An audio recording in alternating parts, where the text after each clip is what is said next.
আমার বলতে এখানে কোনো দ্বিধা নাই, একটাও মুসলমান মতে এক পিসও ভোট আমাকে দয়া করে দেয়। তাই বেশি এখানে কারো ওই মুসলমান ভীতি দেখাবার দরকার নেই।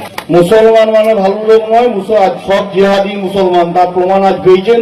গলসিতে একটি 9 বছরের বাচ্চা মেয়েকে ধর্ষণ করা হয়েছে, যারা ধর্ষণ করেছেন 4 জনই মুসলমান। তাই বলি বেশি মুসলমান ভীতি দেখাবার দরকার। কিন্তু সব বুথ হয়ে গেছে পূর্বে আপনার, আমি দাঁড়িয়ে বলতেই পারছিলাম না, 304টে বুথে সব বুথ হয় নাই, ভয়ে বলছিলাম যে হয়ে গেছে মনে হয়।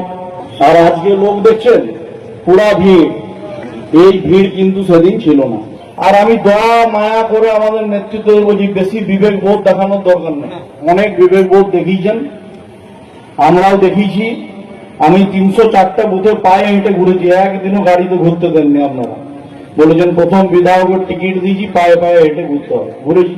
ঘোরার পরে এমএলএ হওয়ার পর যখন রেজাল্ট সিট বার করছি, অরূপ দা, মিনময় দা, জয়দেব সরকার, তরুণ দাসদের সঙ্গে বসে, বুদ্ধদেব মন্ডল, তেজনারায়ণ পান্ডেদের সঙ্গে বসে, তখন আমি 28 নম্বর ওয়ার্ডে যা ভোট দিয়েছি, 8 নম্বর ওয়ার্ডের মানুষকে তো আমার মাথা নিচু করে কড় জোড়ে প্রণাম করা উচিত। তারা যেভাবে আমার আশীর্বাদ করেছে, তথ্য গোটা বিধানসভা, আমার বলতে এখানে কোনো দ্বিধা নাই, একটাও মুসলমান মতে এক পিসও ভোট আমাকে দয়া করে দেয় না।